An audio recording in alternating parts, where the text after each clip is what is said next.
Chapter 7 Expansion. Let us not grow tired of discussions on the big ideas of life. For every time we speak of the infinite, it is a unique experience. We cast our momentary psychic contents into the darkness of sky and watch them work trails into the unknown. It is new every time we move ourselves in space. When we connect with the non-physical side of reality, we experience an expanded mode of existence where customary boundaries and limitations may soften or vanish. As we experience expanded states and realities, we may be in touch with personal conditions that feel more advanced, more in tune with ourselves and the world. Accordingly, these things are naturally connected with our evolutionary curriculum and our applications of otherness. These experiences are instructive, positive, edifying. They call us to become more mature and capable. When we swim in the expanse of non-physical experience, we understand the importance of being responsible and stable, safeguarding essential structures that allow our lives to operate. Ultimately, expanding beyond our ordinary boundaries helps us to expand and explore our humanness in its further reaches. Rather than taking us on an ego trip, I find these experiences are humbling and genuinely empowering. They can be an outlet from a more neurotic and frustrated experience within the physical. On some level, I think we require space as a basic human need, and the nourishment provided by the expansion of multidimensional experience can feel like high mountain water reaching the aching man who has missed moisture for many months. I can remember periods of time where I craved acutely some kind of expansion or access beyond my ordinary life and its trappings. Shortly after graduating college, I was living on a couch in Brooklyn and had no career prospects or solid plans for myself.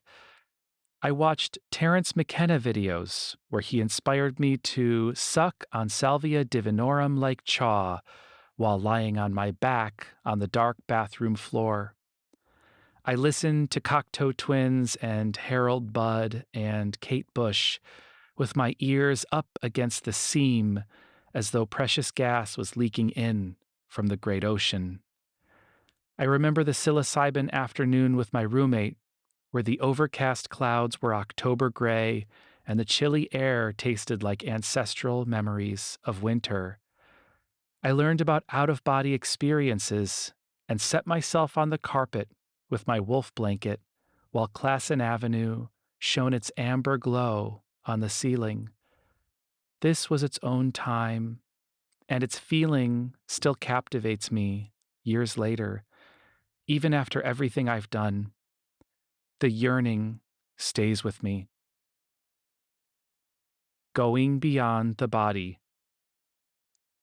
There are many forms of expansion and outward exploration that are available to us as multidimensional individuals. One of the most stark and expressive forms of expansiveness occurs when we actually experience reality beyond the boundaries of the physical body. When we decouple ourselves from the physical body, it can feel like we are lifting out of an inert suit of armor. We become a being of nerves, thought, and energy. Our intentions become enacted immediately, transporting us to other areas of our house or neighborhood, or to various non-physical contexts. We have clear, unambiguous insights which occur directly to our mind. We perceive clearly the content embedded in the fabric of energies. While a comprehensive exploration of the out of body experience and its mechanisms are beyond the scope of this book, for those interested readers, I can recommend the informative book Demystifying the Out of Body Experience by my colleague, Louis Monero. Decoupling from the physical. While out of body experiences, or astral projection, as it is often called, provide a very immersed and comprehensive experience of reality beyond the body, it can be a challenging practice that is not intuitive or easy for everyone. To be honest, I would not characterize myself as naturally good at astral projection, and there have been limitations in my ability to effect experiences for myself over the years. However, something I have learned for myself, which is too often overlooked by such practitioners, is the value of all the experiences preceding the out of body experience. This means that simply trying to have an out of body experience can bring a wealth of new experiences which are therapeutic, edifying, and thrilling. One of the great joys in life has been the simple, alarming joy of decoupling from the physical body. I lie on my back, relaxing, breathing deeply. I feel myself begin to slide out from the physical. There is a soft expansion in my head, my torso, my arms. It feels like finally, I am finally coming out of the dense oak skin. I am finally coming out of the harsh tendrils of the world. I am entering breathing space, a place of healing, a place where things are still stable, sensible, intelligent, and good. For a long time, I would use this state as a signal that I'm getting closer to the out of body experience. I had been part of an organization that instructed on how to leave the body and all the ways that we can validate, explore, and develop our understanding of a deeper, subtler reality, which is more fundamental than the physical. And so, rather than enjoying the value of this experience outright, I would feel myself starting to leave the body, but be held back. I might start focusing on my breath, which vanishes when you are out of the body. I might start to feel a weird itching or a tickling in my throat or a painful knot in my back. Or I would just never quite get out of my head. I rarely had the experience I had set out to have. But by learning to value the decoupled state, that very chill and delicious expanded state where I'm decoupled from the physical body, I found a new angle to value the experience. And this decoupled state, to me, is a much better value proposition to the majority of people. I don't think it's hard to achieve, and there are a ton of skills to learn in how we can effect and have control in that state. So, what happens in these experiences? I begin to feel more expansive. I feel more open. I can feel and perceive and work with energies more clearly. Sometimes it's a funny feeling. I feel silly and huge. There is something hilarious about the feeling sometimes. Sometimes I can perceive non physicals very clearly at times. I will hear them speaking or saying things to me. It is typically warm, kind, positive things. A couple of times I have heard these kind caretakers say things alarmingly kind to me. Inevitably, I wake up in the morning feeling more clear, more refreshed than I would have otherwise.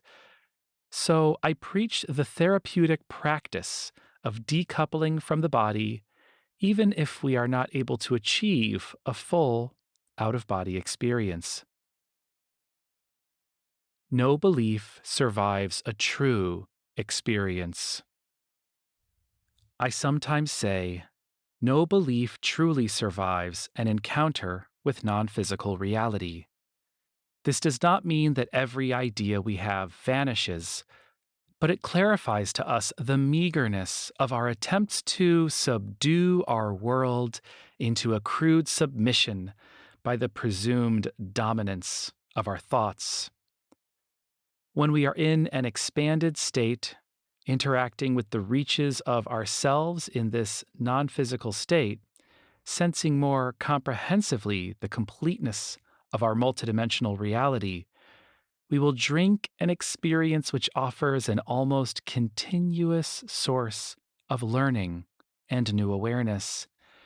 When we work with energy, when we decouple from the physical body, when we find ourselves more aware while outside the body at night, we experience the oceanic reality in greater magnitudes. Our ideas feel smaller, less encompassing. Of course, how could they not? We are so accustomed to harboring our ideas and harboring our vision of reality, we hold close our worldview. In some ways, through our worldview, we claim to own the world, to control it. And perhaps that is a key point of why we are so territorial of our worldviews, how strongly we can react when they are challenged. Our worldviews give us a sense of control over our world. But when we are having a truly multidimensional experience, we relinquish that control. We enter the ocean. Rather than harboring our universe encased in a snow globe, we immerse ourselves in the vast, rushing aliveness of universal experiences. Immediately, the meagerness, the smallness, the pittance of our ideas is felt immediately, like a calcium tablet dissolving in the rushing liquid space. We realize that our ideas are, at best, handholds in that vast space. We cannot control or contain the dazzling fields of reality. Why would we want to? It must come from fear. But when we feel that space, we feel that we are indeed provided for. And more than an enhancement of our ideas, we experience a change in temperament. The multidimensional experience teaches us. It shows us a bit of what life is and how we are in relationship with it. It tempers us by showing us a way to let go of control and partner with the energy of things. Like one in the ocean, we learn to graduate from clinging to ideas to instead swimming in a sea of meaning and experience. This is why we say that our beliefs never truly survive an authentic experience of the non physical reality. Expanding to creativity. By developing a relationship with contexts of reality which are not limited to this physical dimension, we are able to expand our imagination and experiences into truly novel territory for ourselves. Where does our imagination come from? So much of it comes from how we sense and perceive and tune in to different frequencies of energies. We are not merely rolling dice in the fires of our nervous system. We are exploring new concepts in the energies of imagined realities. Moreover, these imagined realities may have some basis in the non physical world. Perhaps they are already coalescences within that global collective psyche. By developing our relationship with exploring energies, feeling new energies, developing the suppleness and sensitivity and openness of our own energies, we open ourselves up to considering new possibilities and avenues for exploration. Beyond this, however, our ability to actually explore the non physical world is tremendously powerful, allowing us to get a sense of the different personalities, communities, philosophies, and qualities of living that exist through the vast expanse of possibility. Exploring the non physical world. Let us talk more about new experiences and insights that happen when we go outside the body. When we are in the lucid dream state, we are often interacting with people who are new to us.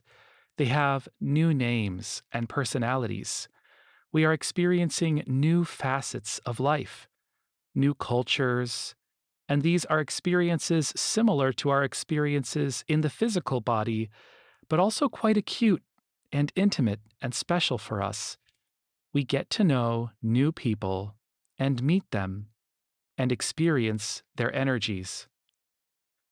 And because these people are often those who already exist on the other side, that is, they are not currently undergoing a lifetime, it is an important and groundbreaking development of our expansion, universalism, otherness, maturity, to develop relationships with people who are currently in the non physical.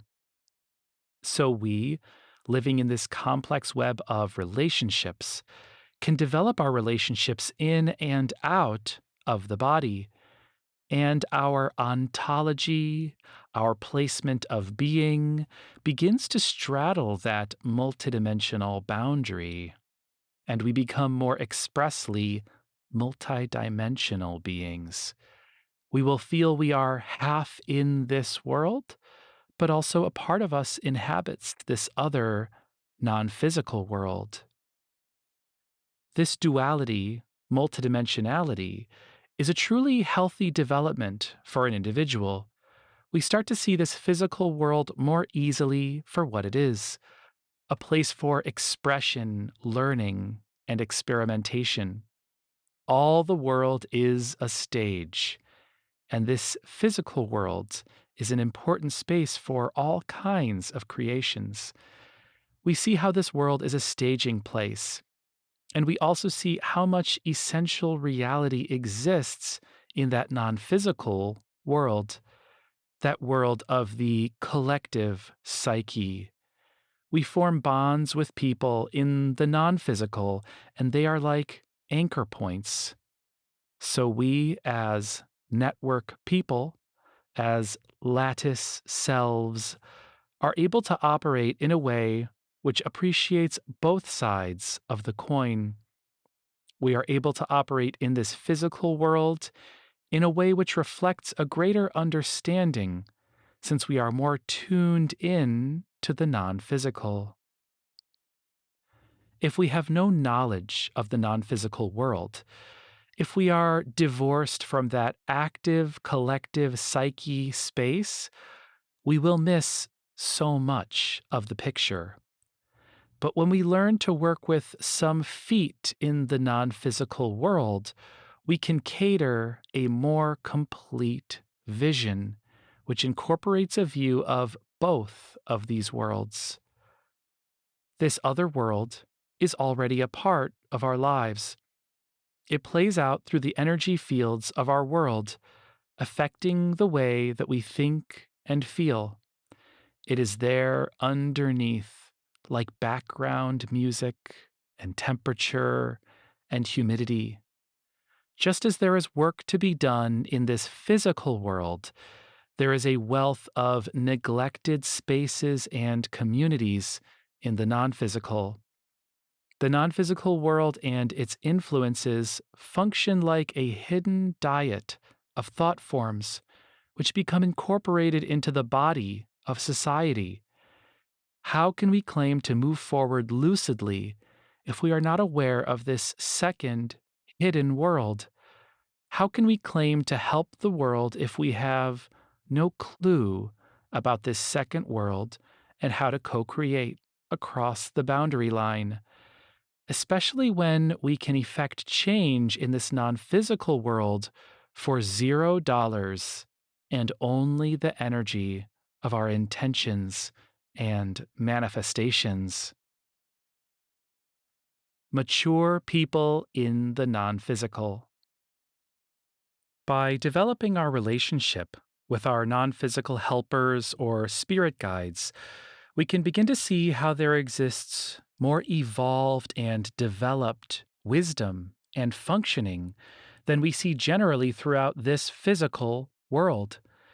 These non physical individuals, due to their condition, are able to operate in a way that is quite distinct from us.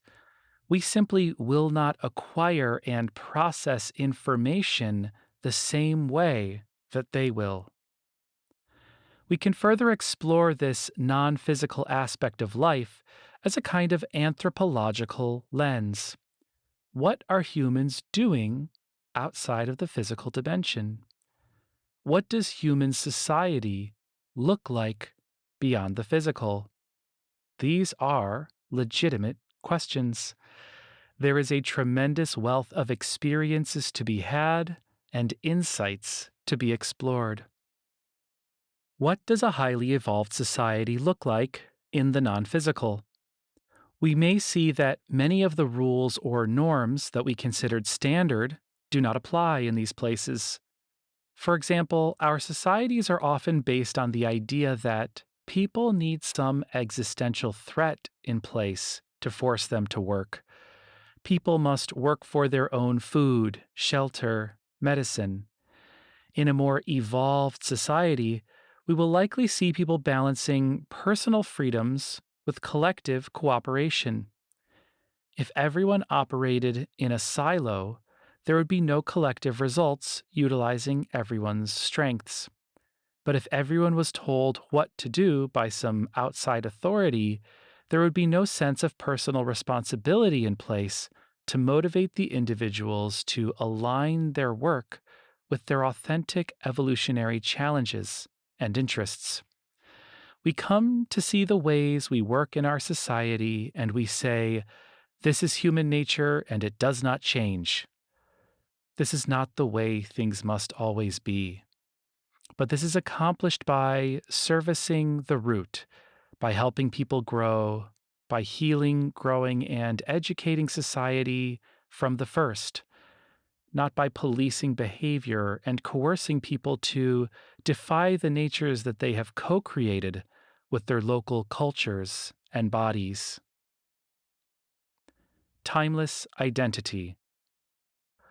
One of the greatest changes to one's sense of expansion comes when we recognize that we live more than once. This lifetime is a mere expression of our potential and our creativity, our education and learning, our journey onward. We are on a multi-millennial voyage through these lives. When I was younger, I would think of my life as a relatively short line with two endpoints, two black dots connected by a line. There was a sense of madness about the whole thing. I could not stomach my life being a single black line on a page which terminates into untold silence.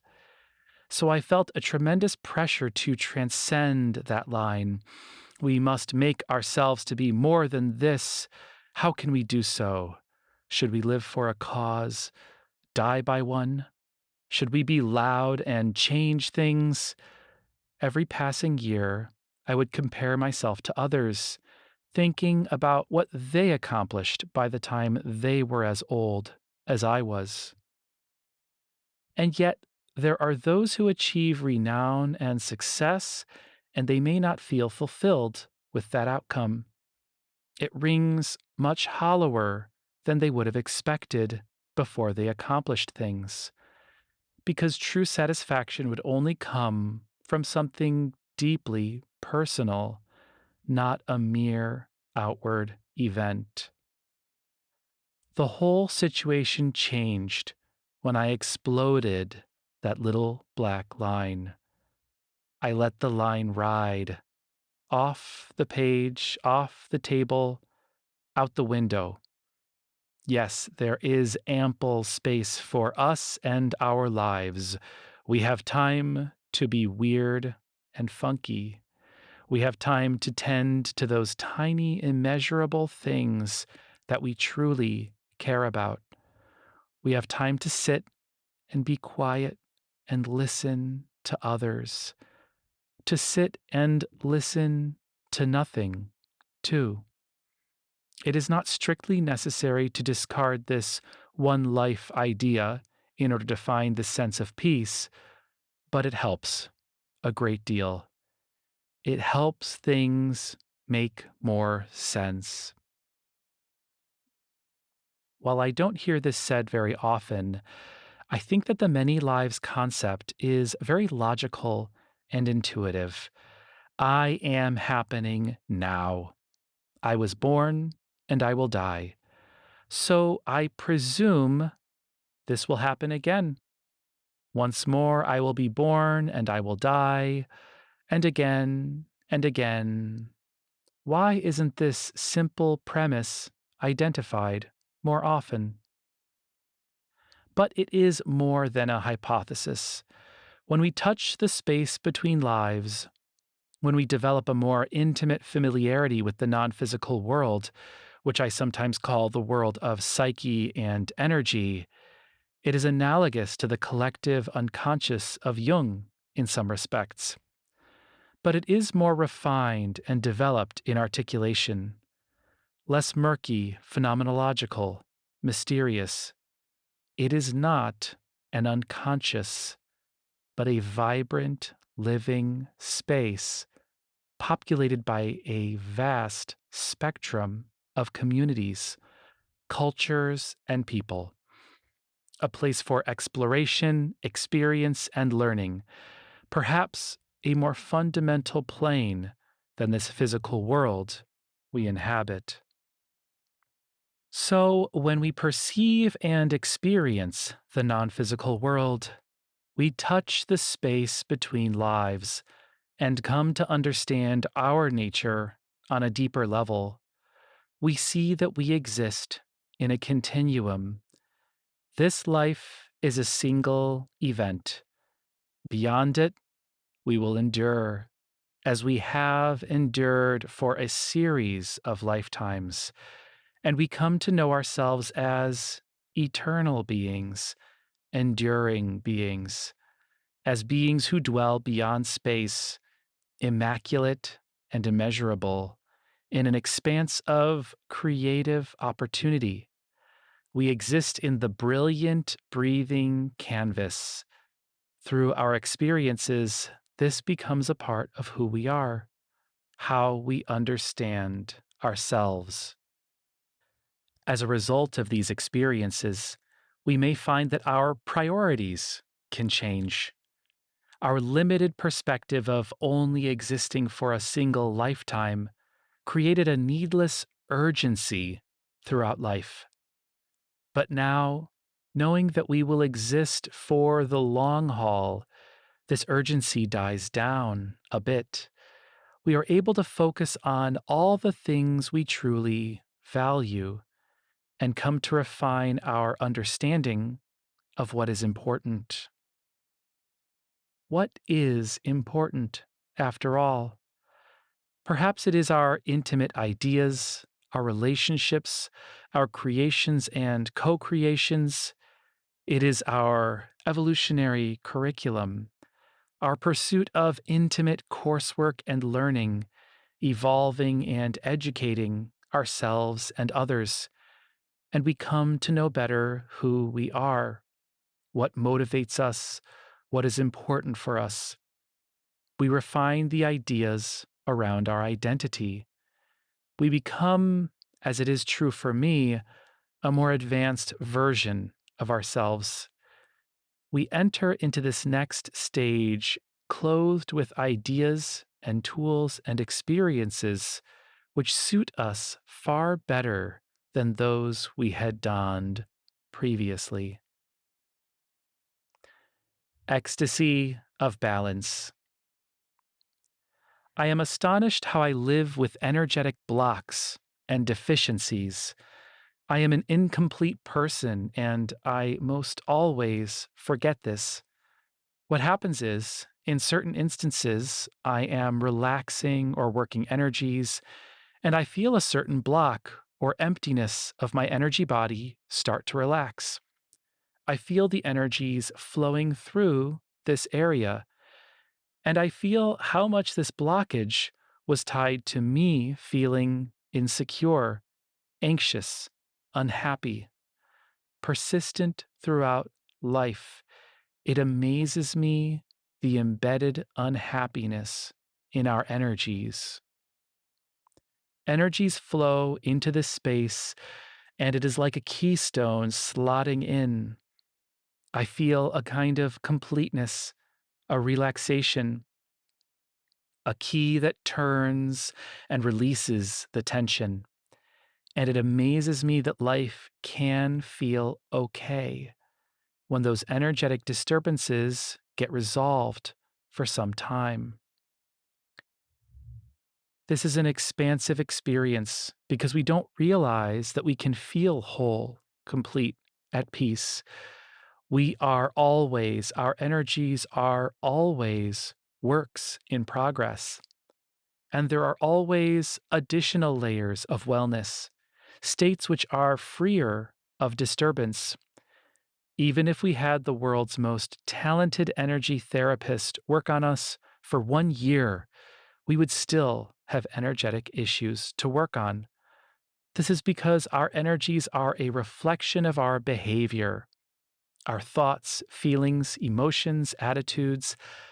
As long as we are human, we will be imperfect, learning beings, and this imperfection will show up in the form of energetic disturbances or issues in our energy body. We are like travelers coming in from the cold. The feeling of an energetic resolution will always be exquisite. Putting top shelf ideas on hold. Big ideas rush to the doorway like solicitors. When we talk about spirituality, we bubble up ideas about God, Source, Spirit, the beginning of all things.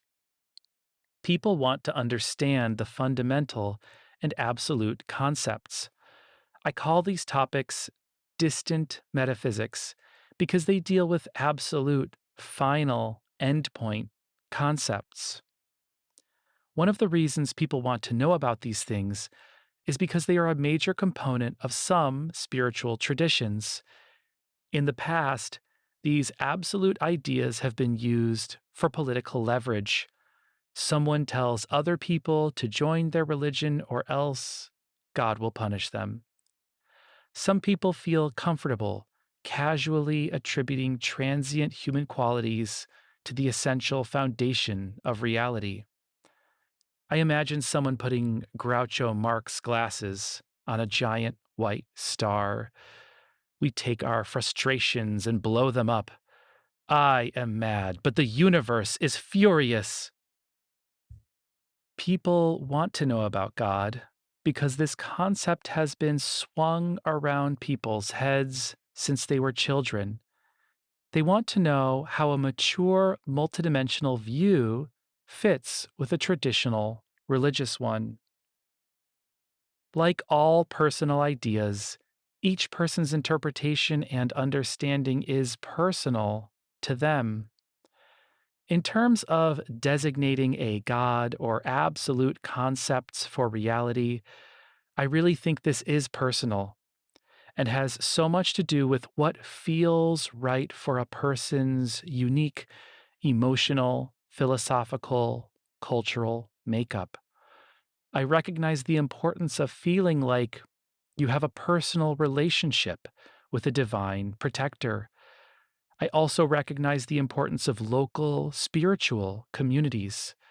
So I think it is up to each one of us to have our own definition, our own unique and personal set of language, ideas, relationships that connects us with life at large.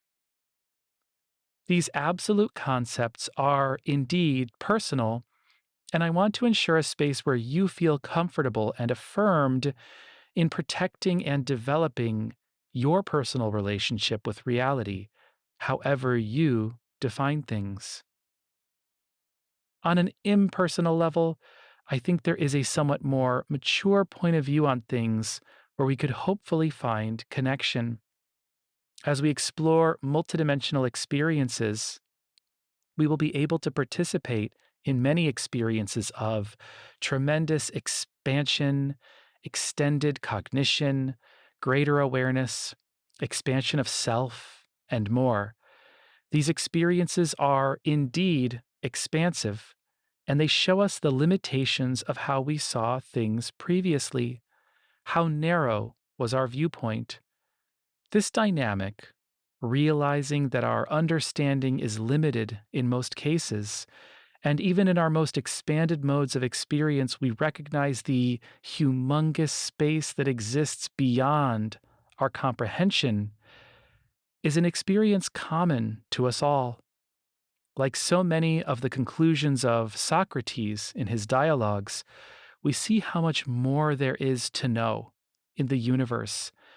And one of the most common remarks of those who have truly revolutionary, earth shaking expansions of consciousness is that these experiences could not be boiled down to words. The experiences were alarmingly vast, consequential, laden with meaning, and there was no way to put it back into the constricted, one dimensional pipe fittings of our language.